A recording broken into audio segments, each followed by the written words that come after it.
বাপের নামে কোরবানি দিলাম দেখা, মার নামে কোরবানি দিলাম দেখা আমি কোরবানি দেব না, এটা কোন কথা? ছেলেটার দোকান অথবা ছেলেটা ঢাকা কাজ করে, চাকরি করে, যেটাই করুক, তে বাইতাইয়া তার কাছে কিন্তু টাকা আছে 60,000-এর বেশি, কিন্তু বাইতাইয়া মাতে না, তার বাপের হাতে টাকা 10,000 দিয়া দেন, আপনি কোরবানি দেন, গোস্ত না খাওন, আপনার নামে দেন, আপনি মুরব্বী মানুষ, আপনি মরিয়া গেলে আর পাইবেন কই কোরবানি? অথচ সে কিন্তু কি সামর্থ্যবান, কথা বুঝেন নাই আমার, তার কাছে টাকা আছে না, এই 10,000 টাকা ছাড়া তার দ্বারা আর টাকা নাই।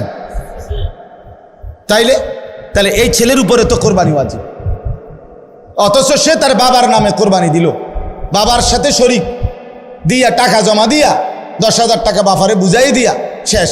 সে মনে মনে ভাবতেছে আমি তো কোরবানি দিছি, এই যে আব্বারে দিছি 10,000, তুই বেটা আব্বারে না 10,000 দিছ, কোরবানি দিছ কই? কোরবানি উপলক্ষে না 10,000 টাকা বাফেরে দিছ, তো তুমি তো সারা বছরই টাকা দাও, তো এখনো দিছো, এটা অসুবিধা কি? বাপ মার খেদমত তুমি করবা না? বাপ মারে তুমি দিবা না? বলেন কি পরিমাণ ছেলে যাদের কাছে টাকা আছে অথচ তারা কোরবানি দেয় না। বাইতাইয়ে নতুন জামা ফিন্দা ঈদগাহে মুসল্লা লইয়া নামাজ পড়তে যায়, কিত্তে যাও বেউকুফ, তুই হুতাতে না থাকবি, তুই গোস্ত আনলে গোস্ত খাইবি।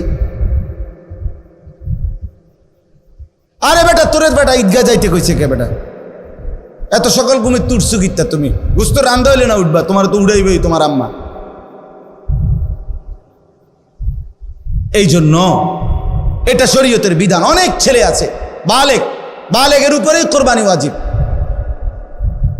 অনেক ছেলে আছে ঢাকা, চিটাগাং শহরে, বন্দরে চাকরি করে, ব্যবসা করে, তাদের কাছে টাকা আছে, হেতে অনুমনে করে আমি ফুলাই ন। তুমি অবিবাহিত মনে করো, অবিবাহিত হইলেও কোরবানি যার উপরে ওয়াজিব হয় তাকে কোরবানি দিতে হবে না? না বউ থাকা শর্ত? কথা কয় না, হয়তো তো এটা বুঝেই না, হয়তো মায়ের বার্তাই দেয় না এটারে, হয়তো এটা কিছুই মনে যায় না। তাহলে এখানে বিবাহিত অবিবাহিত না, তো বালেগ হলেই শরীয়ত সম্মত টাকা, শরীয়ত নির্ধারিত যার কাছে আছে তাকে কোরবানি দিতে হবে। তাহলে অসংখ্য মহিলাদের উপরে কোরবানি ওয়াজিব হয়, অসংখ্য ছেলের উপরে। ছেলেটাই অল্প বয়সী 18 বছর 20 বছরের ছেলেরে বিদেশ পাঠাই দিছে, ফোলা বিদেশ থেকে টাকা পাঠায়, বছরের পর বছর বাপমার নামে কোরবানি হয়, অথচ তার কাছে আরো টাকা আছে। তাহলে ওই টাকাগুলোর কারণে তো তার উপরে কোরবানি ওয়াজিব। এই জন্য দয়া করে বাপ, আরো অনেক মাসালা আছে, আমি শুধু বুঝায় বলবো। ও 2 ভাই চাকরি করে অথবা 2 ভাই ব্যবসা করে, দোনো ভাইয়ের আলাদা 2টা দোয়ান, কিন্তু সংসারে একসাথে অন, এমন আছে না? মানে ভিন্ন হয়েছে না আর কি, দোনো ভাই, বাপ মাও আছে ঘরে, তো বাপ মার লগে একসাথে খায়। তো কাজে যেহেতু তারা এখনো সংসার ভিন্ন হয় নাই, যাদের ঘরে বউ লইয়া যার যে আলাদা থাকে যদিও, কিন্তু রান্দাবাড়ি এক লগে একসাথে খায় দেয়। তো দোনো ভাইয়েই কামাই রোজগারি করে, দোনো ভাইয়েরই কি আছে, ইনকাম আছে। দোনো ভাই মিল্লাট, এবারটা 15,000, এবারটা 15,000 মিলাইয়া 30,000 টাকা আব্বার হাতে দিয়েছে, কোরবানি দেন আমি।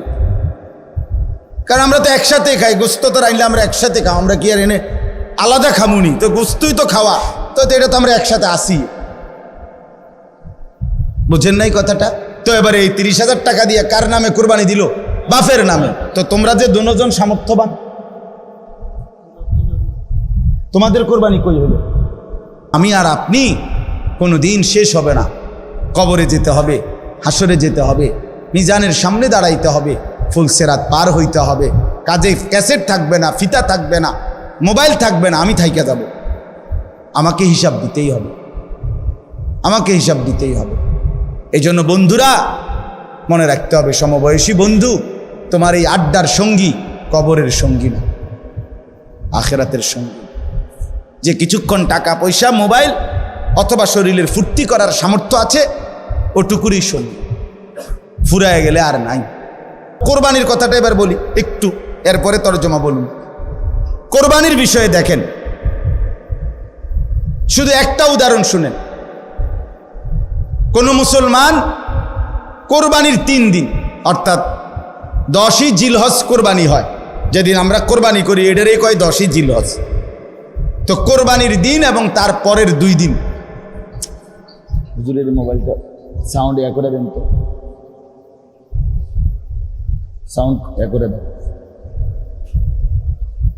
তো 10, 11, 12 জিলহজ মাসের এই 3 দিন, মানে কোরবানির দিন আমরা যেটারে বলি তারপরের 2 দিন সহ, এই 3 দিনের ভিতরে যদি কারো কাছে 52.5 বড়ি রূপার সমপরিমাণ টাকা মূল্য থাকে তাহলে তার উপরে কোরবানি ওয়াজিব।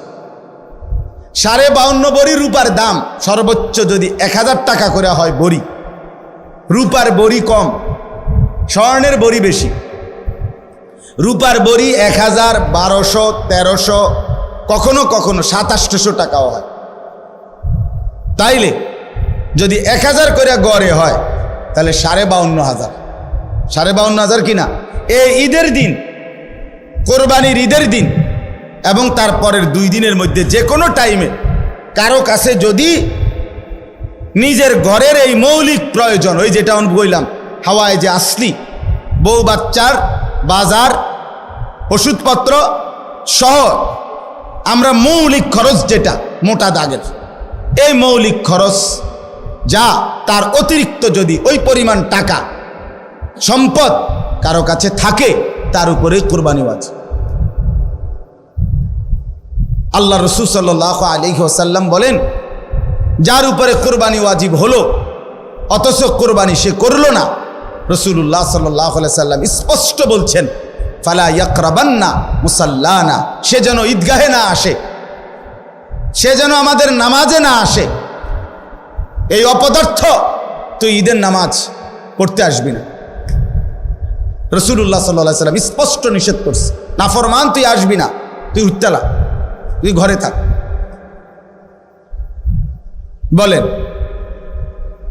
তাইলে জিলহজ মাসের এই 3 দিন, কোরবানির 3 দিন, মনে করেন আপনি গতকালকেও আপনার কাছে টাকা ছিল না, কিন্তু আজকে কোরবানির দিন বা তারপর দিন সকালবেলা আপনি একজনের থেকে 70,000 টাকা পাইতেন, এবার আজকে দিছে টাকাটা, বাইতাইছে ঈদের উপলক্ষে এই টাকাটা আজকে দিছে। আর এই টাকাটা ছাড়াও আপনার ঘরের পরিবারের সংসারের যা প্রয়োজন তা চলবে, সমস্যা নাই। এই টাকাটা তো আমি ধরছি না হিসাব, এই আজকেই টাকাটা পাইছেন, আজকে তো আগামী এই 3 দিনের সন্ধ্যার আগে আগে আপনার জন্য কোরবানি ওয়াজিব।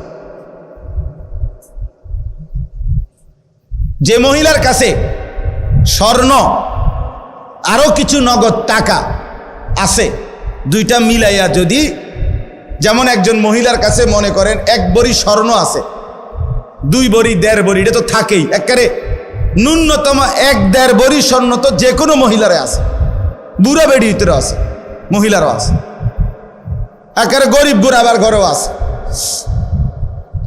সাথে যদি ওই 3 দিন এই মহিলার কাছে আলগা কিছু টাকাও আছে, 10,000, 5,000, 20,000, 15,000, উনার টাকা, এটি উনার মহিলার নিজের টাকা, স্বামী দিছে, নয়তো ছেলে দিছে, নয়তো বাপের বাড়ির থেকে দিছে, যেমনি হোক দিছে, এই স্বর্ণ আর ওই টাকাটা মিলাইয়া যদি 52,500 টাকার দামের চাইতে বেশি হয়, এই মহিলার উপরে কোরবানি ওয়াজিব, নিঃসন্দেহে ওয়াজিব।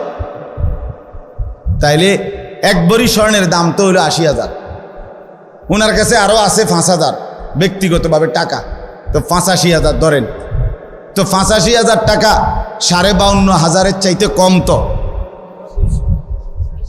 তো তাইলে এই মহিলার উপরে কোরবানি ওয়াজিব হলো কিনা? কই আমাদের সমাজে কয়জন মহিলার কোরবানি দেয়? বেড়িতে গুস্তও না খাবায়, কিন্তু কোরবানি কো, রুটি গুস্ত না খায় উনি, কিন্তু কোরবানি হইও কই না। রাসূলুল্লাহ সাল্লাল্লাহু আলাইহি ওয়াসাল্লাম বলেন, যে ব্যক্তি সামর্থ্য থাকার পরেও কোরবানি করলো না, সে যেন আমাদের নামাজে না আসে। কি পরিমাণ ধমক দিছে! তাহলে আমি এই 2টা মাসালা আপনাকে বুঝাই, কোরবানির বিষয়েও বুঝা দরকার। আপনি মনে করেন ছেলেটা বিদেশ, অধিকাংশ মানুষের ছেলে বিদেশ আছে, তাহলে সে টাকা রোজগার করে, এখন হে প্রত্যেক মাসে বা 2 মাসে 3 মাস পর পরই বাফেরে 20,000 30,000 টাকা দেয়। এই ছেলেটা বাপের লাগিয়া পাঠায়, বাপ মার লাগবে। এখন কোরবানির সামনে এই উপলক্ষে ছেলেটা 30,000 টাকা পাঠাইছে, অথবা অন্যান্য বারের চাইতে 5,000 বেশি পাঠাইছে। ধরেন আগে পাঠাইতো সবসময় 30,000, যেহেতু কোরবানি এই জন্য পাঠাইছে 40,000, কথার কথা 10,000 বেশি পাঠাইছে। এখন এই টাকাটা দিয়া ছেলেটার মা এবং বাপের কোরবানি করছে, বাপ মার নামে কোরবানি দিছে। এখন ছেলেটা, তার কাছে তো টাকা আছে, তার তো এই শুধু 30,000 টাকা না, তার কাছে তো তার ব্যক্তিগত জমানো টাকা আছে। তো তার কাছে তো অবশ্যই 52,500 টাকার অতিরিক্ত টাকা তার কাছে ব্যাংকে হোক যেখানে হোক তার কাছে জমা আছে না? কথা বলেন না কেন? তাহলে এই ছেলেটার উপরে কোরবানি ওয়াজিব কিনা বলেন না? তো এখন তার যে বাংলাদেশে তার বাপ মার নামে কোরবানি হলো, দিল, তো তাদের সোয়াব হইল, ঠিক আছে, তাদের কোরবানিও হয়েছে, কিন্তু এই ছেলের কোরবানি আদায় হয়েছে নি? কথা বলেন না কেন? তো এই 10 বছর ধরে ফুলাগা বিদেশ থেকে টাকা পাঠায়, বাপ মার নামে কোরবানি হয়, তার কোরবানি? সে তো গুনাহগারী থাইকা গেল, সে তো নাফরমানি থাইকা গেল। এই ছেলের জন্য তো ঈদের নামাজ পড়তে নিষেধ করছে আল্লাহ, নবীজি সাল্লাল্লাহু আলাইহি সাল্লাম। তুই তো পাপী রয়ে গেল। তাইলে বলেন কি পরিমাণ মুসলমান, এই চিন্তা হিসাব করিলে কত পরিমাণ প্রবাসী অসংখ্য এমন আছে যারা বাপমার নামে কোরবানি দেয় কিন্তু তার কোরবানি দেয় না। তো বলে বাপমার নামে কোরবানি দিত না? অবশ্যই দিব। বাপের যদি একটা লুঙ্গি লাগে, এর লাগে কি ফুতের লুঙ্গি কিনতো না? কথা কন না কেন? বাপের যদি একটা জামা লাগে, তো এর লেগে কি বাপের জামা আমি দিছি দেখা আমি আর খালি গায়ে আটমু নাকি? তো তাহলে এটা কথা হইল কোনো? বাপের নামে কোরবানি দিলাম দেখা, মার নামে কোরবানি দিলাম দেখা আমি কোরবানি দেব না, এটা কোন কথা? ছেলেটার দোকান অথবা ছেলেটা ঢাকা কাজ করে, চাকরি করে, যেটাই করুক, তে বাইতাইয়া তার কাছে কিন্তু টাকা আছে 60,000-এর বেশি, কিন্তু বাইতাইয়া মাতে না, তার বাপের হাতে টাকা 10,000 দিয়া দেন, আপনি কোরবানি দেন, বুঝতো না খাওন আপনার নামে দেন, আপনি মুরব্বী মানুষ, আপনি মরিয়া গেলে আর পাইবেন কই কোরবানি? অথচ সে কিন্তু কি সামর্থ্যবান, কথা বুঝেন নাই আমার? তার কাছে টাকা আছে না, এই 10,000 টাকা ছাড়া তার দ্বারা আর টাকা নাই। তাহলে এই ছেলের উপরে তো কোরবানি ওয়াজিব, অথচ সে তার বাবার নামে কোরবানি দিল, বাবার সাথে শরিক দিয়া টাকা জমা দিয়া 10,000 টাকা বাপারে বুঝাই দিয়া শেষ। সে মনে মনে ভাবতেছে আমি তো কোরবানি দিছি, এই যে আব্বারে দিছি 10,000, তুই বেটা আব্বারে না 10,000 দিস, কোরবানি দিস কই? কোরবানি উপলক্ষে না 10,000 টাকা বাপেরে দিছ, তো তুমি তো সারা বছরই টাকা দাও, তো এখনো দিছো, এটা অসুবিধা কি? বাপমার খেদমত তুমি করবে না? বাপমারে তুমি দিবা না? বলেন কি পরিমাণ ছেলে যাদের কাছে টাকা আছে অথচ তারা কোরবানি দেয় না। বাইতাইয়ে নতুন জামা পিন্দা ঈদগাহে মুসল্লা লইয়া নামাজ পড়তে যায়, কিত্তে যাও বেউকুফ, তুই হুতাতে না থাকবি, তুই গোস্ত আনলে গোস্ত খাইবি। আরে বেটা তোরে বেটা ঈদগাহ যাইতে কইছে কে বেটা? এত সকাল ঘুমে তুটছু কিত্তা তুমি? গোস্ত রান্ধা হইলে না উঠবা, তোমার তো উড়াইবেই তোমার আম্মা।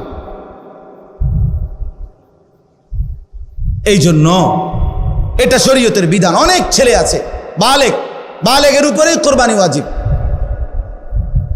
অনেক ছেলে আছে ঢাকা, চিটাগাং শহরে, বন্দরে চাকরি করে, ব্যবসা করে, তাদের কাছে টাকা আছে, হেতে অনুমনে করে আমি ফুলাই ন।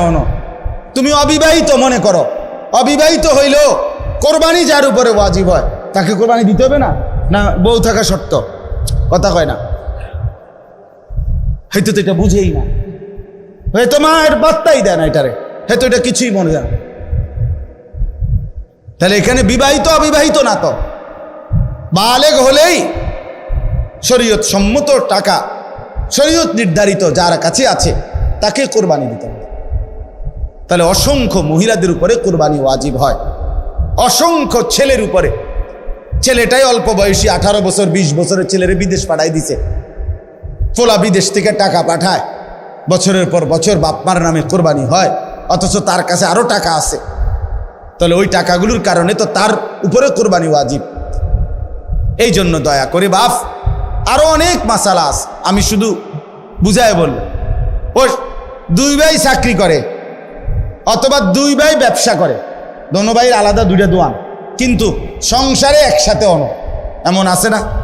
মানে ভিন্ন হয়েছে না আর কি, দোনো ভাই, বাপ মাও আছে করে, তো বাপ মার লগে একসাথে খায়। তো কাজে যেহেতু তারা এখনো সংসার ভিন্ন হয় নাই, যাদের ঘরে বউ লইয়া যার যে আলাদা থাকে যদিও, কিন্তু রান্দাবাড়ি এক লগে একসাথে খায় দেয়। তো দোনো ভাইয়েই কামাই রোজগারি করে, দোনো ভাইয়েরই কি আছে, ইনকাম আছে। দোনো ভাই মিল্লাট, এবারটা 15,000, এবারটা 15,000 মিলাইয়া 30,000 টাকা আব্বার হাতে দিয়েছে, কোরবানি দেন আমি। কারণ আমরা তো একসাথে খাই, গোস্ত তো রাইলে আমরা একসাথে খাও, আমরা কি আর এনে আলাদা খামুনি? তো গোস্তই তো খাওয়া, তো এটা তো আমরা একসাথে আসি। বুঝেন নাই কথাটা? তো এবারে এই 30,000 টাকা দিয়ে কার নামে কোরবানি দিল? বাপের নামে। তো তোমরা যে দুজন সামর্থ্যবান, তোমাদের কোরবানি কই হলো? এই 2 জন, তোমরা যে দুজনের উপরে কোরবানি ওয়াজিব হলো, তোমাদের কাছে তো 60,000 টাকা বা তদুর্ধ টাকা আছে, তো এটা তোমাদের ওয়াজিব কই? এটা কি গোশত খানা? শুধু কোরবানি মানে গোশত খাওয়া? তো এরকম অগণিত মানুষ ভুল করছে। আচ্ছা, যদি বয়ের মাসালা কোনটা? মনে করেন 7 শরিকের কোরবানি, 6 শরিক আলগা হয়ে গেছে, আর এইখানে যে একটা শরিকের মধ্যে এরা 2 জন শরিক হয়েছে, এই 2 ভাই, কিন্তু দোনো ভাইয়ের উপরে কোরবানি ওয়াজিব। দোনো ভাইয়ের সামর্থ্যের কারণে, মানে দোনো জনের কাছে টাকা আছে আলাদা আলাদা, এখন কোরবানি ওয়াজিব হলে এনে 2 জনের, একজনের না 2 জনের? তো আগের আছে আলগা 6 শরিক মনে করেন, আর এরা 2 ভাই মিল্লা টাকা দিয়া 1 শরিক লইল। তো দেখতে না আপনার কাছে মনে হইলো কয় শরিক? 7 শরিক, কিন্তু কোরবানি ওয়াজিব আলা শরিক মূলত হয়েছে কয়জন? তো একজনের কোরবানিও হবে। ইন্না আউওয়ালা বাইতিন উদিআ লিন-নাসি লাল্লাযী বিবাক্কাতা, হজ এটা মূলত করা হয় কাবা ঘরকে কেন্দ্র করে। কাকে কেন্দ্র করে? তা আল্লাহ তাআলাকে যদি প্রশ্ন করেন, আল্লাহ কাবাকে কেন্দ্র করে হজ কেন করতে হবে? নামাজ বাড়িঘরে হয়, রোজা যে যেখানে আদায় হয়, জাকাত যে যেখানে আছে সেখান থেকে দিলেই হয়, তো হজে কি কি করতে হবে? আপনি আমার এটা কোনায় ব্যবস্থা করি, কথা বুঝছেন কি না? নামাজ জাকাত রোজা যেহেতু এখানেই পালন করতে পারি, হজের জন্য এখানে যাইতে হবে কেন?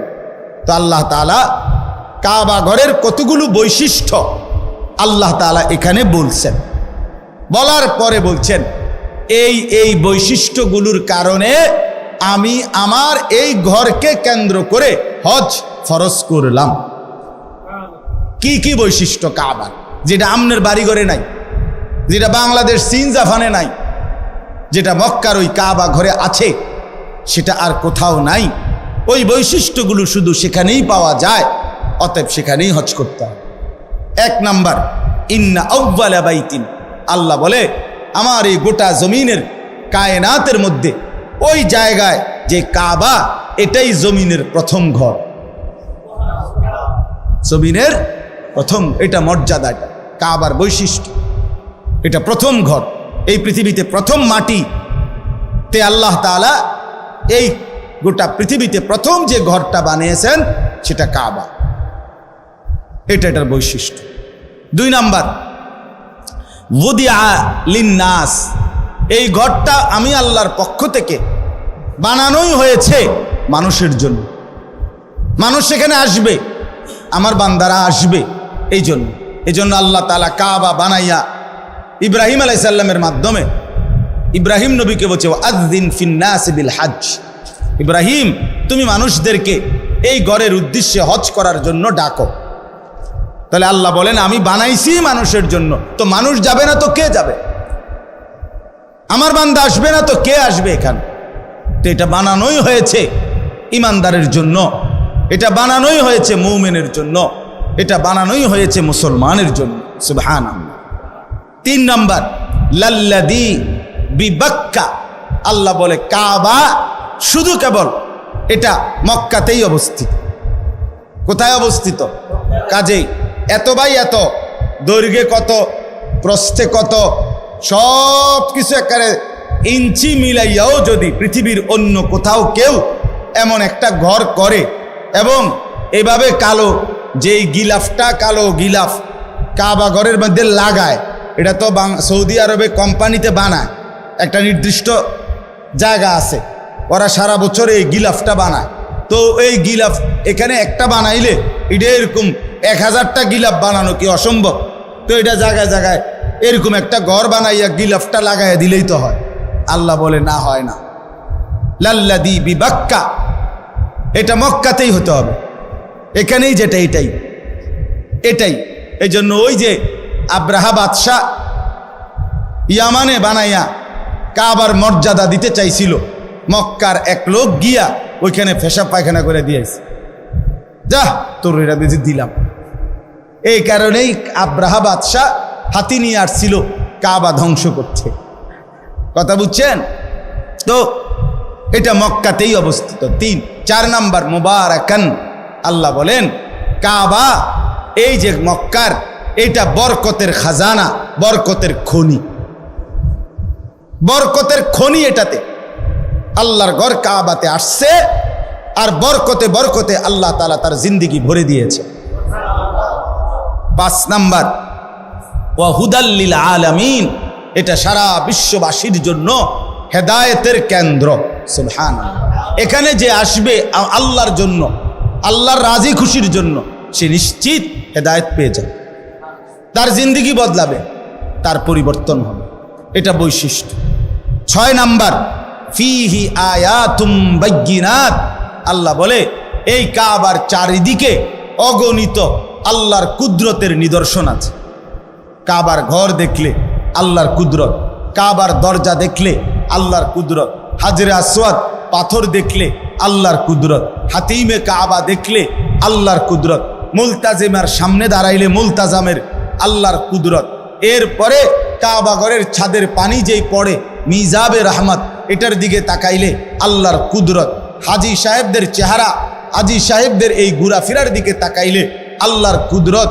তাওয়াফ দেখলে আল্লাহর কুদরত, সাফা মারওয়ায় আল্লাহর কুদরত। এখানে কদম কদম আল্লাহর কুদরতের নিদর্শনই নিদর্শন। আল্লাহকে যদি বলেন আল্লাহ আরো 2-1টা আমনে কন্যা, তা আল্লাহ বলে মাকামু ইব্রাহিম, এখানে একটা বড় সড়ো আমার কুদরত আছে, আসলেই দেখবা বান্দা। সেটা হচ্ছে ইব্রাহিম আলাইহিস সালামের স্মৃতি চিহ্নওয়ালা পাথর। ইব্রাহিম আলাইহিস সালাম আল্লাহর হুকুমে কাবা ঘর এই দেওয়াল যে সময় পাথর গাঁথতেছিলেন, দেওয়াল উঠাইতেছিলেন, তখন আল্লাহ তাআলা জিব্রাইলের মাধ্যমে একটা পাথর পাঠাইছেন। এই পাথরটা ইব্রাহিম আলাইহিস সালামের পায়ের নিচে দিছে। ইব্রাহিম আলাইহিস সালাম এই পাথরের উপরে দাঁড়িয়ে কাবা ঘর নির্মাণ করছেন। আল্লাহ তাআলা স্বয়ংক্রিয়ভাবে ওই পাথরটাকেই লিফট বানায় দিয়েছেন। এটা ইব্রাহিম আলাইহিস সালামের প্রয়োজনে উপরে উঠতো, নিচে নামতো। তো এই পাথরটা আল্লাহকে বলছে, আল্লাহ আপনার বন্ধু আমার উপরে পাও দিয়া রাখছে, আমি পাথর যদিও শক্ত, কিন্তু আমার একটু মন চাইতেছে আপনি যদি আমার সুযোগ দেন, আমি একটু নরম হইয়া আপনার বন্ধুর পায়ের চিহ্নটা আমার মধ্যে নিয়ে নেই। তা আল্লাহ তা বলছে ঠিক আছে। তো পাথর নরম হইছে, ইব্রাহিম আলাইহিস সালামের 2 পাও পাথরের মধ্যে দাইবা গেছে, একবারে খাপে খাপ পায়ের চিহ্ন লাইগা গেছে। এখন আজ 6000 বছর পরেও ইব্রাহিম আলাইহিস সালামের সেই পায়ের চিহ্ন বিশিষ্ট পাথর ওইখানে অবিকল একই রকম আছে। ফিহি আয়াতুম বাইয়িনাত মাকামু ইব্রাহিম, এটা বৈশিষ্ট্য। আপনি গেলে দেখবেন। চলেন যাই, বলেন ইনশাআল্লাহ। যে দিল আল্লাহর ঘর দেখতে চায় না, সেটা কোনো দিলে না। তুই বেটা কোনো মুসলমান মহব্বতওয়ালা হলি না। যেই কলিজায় আল্লাহর ঘর দেখতে চায় নাই, সে তো আল্লাহকে ভালোই বাসে নাই। আল্লাহকে মহব্বতই করে নাই। সুবহানাল্লাহ। ওয়ামান দাখালাহু কানা আমিনা, এই শেষ বৈশিষ্ট্য হইল আল্লাহ বলে আমার এই কাবা এমন জায়গা, এখানে আসলেই নিরাপদ, আসলেই নিরাপদ, গুনাহ থেকেও নিরাপদ, নাফরমানি থেকেও নিরাপদ, শত্রুর হামলা থেকেও নিরাপদ, কারো জুলুম অত্যাচার থেকেও নিরাপদ। সুবহানাল্লাহ, নিরাপদ। ওমান দাখালাহু কানা আমিনা, ঢুকলেই নিরাপদ, ঢুকলেই নিরাপদ। আল্লাহ বলছেন এটা নিরাপদ। এই এত কিছু বলে এই শেষ কথাটা দেখেন, আল্লাহ তাআলা বলেন কাবার কি কি বৈশিষ্ট্য কইল? 9টা বৈশিষ্ট্য কইছে। 1 নাম্বার, এটা প্রথম ঘর। 2, মানুষের জন্যই বানানো হয়েছে। 3, মক্কাতেই অবস্থিত। 4, বরকতের কেন্দ্র। 5, সারা পৃথিবীর মানুষের হেদায়েতের কেন্দ্র। 6, এখানে অগণিত নিদর্শন আছে চারিদিকে। 7, এখানে মাকাম ইব্রাহিম আছে। 8, এখানে যে ঢুকবে সে নিরাপদ হয়ে যাবে। এই 8টা, 9টা, 8টা। আবার ওই একটার ভিতরে তো অনেকটি, এখানে অনেক নিদর্শন আছে কইলে তো একটা একটা আলগা আলগা কইলে তো এখানে অনেকটি। সর্বশেষ আল্লাহ বলেন এই এতগুলো বৈশিষ্ট্যের কারণে ওয়ালিল্লাহি আলান নাসি হিজ্জুল বাইতি, আমি আল্লাহ আমার সন্তুষ্টির জন্য আমার বান্দাদের উপরে মানিস্তাতা ইলাইহি সাবিলা, শরীয়ত কর্তৃক নির্ধারিত সামর্থ্য যাদের আছে তাদের জন্য এই ঘরের হজ ফরজ করে দিলাম। আল্লাহ এবার শেষ বলে বান্দা শুনো, আমি এত বড় মর্যাদাপূর্ণ কাবা, এত বৈশিষ্ট্য বললাম, হজটাকে ফরজ করলাম, সামর্থ্য আমি দিলে তাইলে যাইতে কইছি, আমি যদি সামর্থ্য না দেই তাইলে যাওয়ার দরকার নাই। তাইলে আমি সব কিছু আমি দেওয়ার পরে বলার পরেও যে অবজ্ঞা করবে, তুচ্ছ তাচ্ছিল্য করবে, খামখেয়ালি করবে, ওমান কাফারা ফা ইন্নাল্লাহা গানিয়্যুন আনিল আলামিন, আল্লাহ বলে কেউ যদি অস্বীকার করে, অবজ্ঞা করে, তাইলে আমি রব্বুল আলামিন সারা পৃথিবীও যদি আমার এই ঘরকে পাত্তা না দেয় আমার কোনো অসুবিধা নাই, আমি কারোই মুখাপেক্ষী না, বরং সবাই আমারই মুখাপেক্ষী। 16 কোটি মুসলমানও যদি হজ না করে আল্লাহর কিছুই যাবে না, আসবে না, ক্ষতিগ্রস্ত হবে আমরা। কথা বলেন না কেন? বাংলাদেশ থেকে যদি কেউ হজে না যায় তো কাবা ঘরের এক সাইড কাইতে যাবো নাকি? তা আল্লাহর ঘরের মর্যাদা কমে যাবে না? আল্লাহর মর্যাদা কমে যাবে। কিন্তু আমি না গেলে, আপনি না গেলে, হজ ফরজ হওয়ার পরেও তা আপনার আমার মরণ যদি ইহুদির মরণ হয়, খ্রিস্টানের মরণ হয়, তো কি হবে কবরে, কি হবে হাসরে, কি হবে আখেরাতে, কি হবে পরকালে? এজন্য দয়া করে কথা এখানেই শেষ। মেহেরবানি করে চলেন, কিছু মাসালাও বললাম অল্প করে, আবার ফজিলতও বললাম হজ্জের, কোরবানির। হজ এবং কোরবানি, যাকাত এগুলো আদায়ের প্রতি আরও যত্নবান হবেন। আল্লাহ তাআলা আমাদেরকে তৌফিক দান করেন। যে কয়জন নওজোয়ান ছেলে আছো ভাইয়া, মেহেরবানি করে অনুরোধ করছি, কষ্ট করে গরমের মধ্যেই ভাই আল্লাহর কথা শুনেছো ভাইয়া, আমার অনুরোধ রইল মুসলমানের যুবক 5 ওয়াক্ত নামাজ পড়তে চেষ্টা করো ভাইয়া। মোবাইলের এই আসক্তি, নারীর ছবি, জেনা ব্যভিচারের এই দৃশ্য, সারাদিন বন্ধুদের এই আড্ডা, খোদার কসম শেষ পর্যন্ত আখেরাত না, আখেরাত তো নাইয়ে, দুনিয়াও খুব বেশি লাভবান হবে না, খুব লাভবান হবে না। কাঙ্ক্ষিত কোনো ফলাফল আসবে না। বড় মোবাইল থাকবে না পৃথিবীতে, আমি বললাম। ফিতার ক্যাসেট পৃথিবীতে নাই, চ্যাপ্টা চ্যাপ্টা সিডি ইডি এখন আর নাই, কেউ জানতো না। ওরা যারা বানাইছে ওগুলো যখন চলছে তখন কেউ বুঝতো না যে এগুলো থাকবে না। ফিতার ক্যাসেট আমি দেখছি, ওই যে ফিতাওয়ালা ক্যাসেট যে, সেগুলো আছে এখন, চলে এগুলো, সিডি চলে এগুলো, যে চ্যাপ্টা চ্যাপ্টা, তো এগুলো তো আমিও দেখছি। তা আমার বয়স তো কমপক্ষে 600 বছর, ঠিক না? তো আমি তো দেখছি আজ থেকে 25 বছর আগে, আমি তো দেখছি রে বাপ। তো 20-25 বছরের ব্যবধানে এগুলো টোটালি উঠে গেছে। এখন বাচ্চারা যদি মোবাইলে, আরে ফিতার ক্যাসেট চিনাইতে হয়তো, তো মোবাইলে হয়তো টোয়াইয়া বাইর করে দেখান লাগবে যে এই রুম আছিল। এই জন্য বড় মোবাইল এই প্রযুক্তি এগুলো থাকবে না। কিন্তু আমি আর আপনি কোনো দিন শেষ হবে না। কবরে যেতে হবে, হাসরে যেতে হবে, মিজানের সামনে দাঁড়াইতে হবে, ফুলসেরাত পার হইতে হবে। কাজে ক্যাসেট থাকবে না, ফিতা থাকবে না, মোবাইল থাকবে না, আমি থাইকা যাব। আমাকে হিসাব দিতেই হবে, আমাকে হিসাব দিতেই হবে। এই জন্য বন্ধুরা মনে রাখতে হবে, সমবয়সী বন্ধু তোমার এই আড্ডার সঙ্গী কবরের সঙ্গী না, আখেরাতের সঙ্গী। যে কিছুক্ষণ টাকা পয়সা, মোবাইল অথবা শরীরের ফুর্তি করার সামর্থ্য আছে, ওটুকুরই সঙ্গী, ফুরায় গেলে আর নাই। আল্লাহ তাআলা আমাদের প্রত্যেককে তৌফিক দেন, কবুল করেন, আমিন। সুবহানাল্লাহি ওয়া বিহামদিহি। আল্লাহ শিফা। হুজুর আপনি দোয়া করেন। আলহামদুলিল্লাহি রাব্বিল আলামিন। আল্লাহুম্মা আনতাস সালাম ওয়া মিনকাস সালাম। সামনের জীবন আরো বেশি নেক আমলের তৌফিক দেন, ঈমান আমলের দৌলত দেন, তাকওয়া তাহারাতের জিন্দেগি দান করেন। আল্লাহ আমাদের প্রত্যেকের জীবন কবুল করে নেন। এলাকার সমস্ত কবরবাসীদেরকে মাফ করে দেন, কিয়ামত পর্যন্ত কবরের আযাব মাফ করে দেন।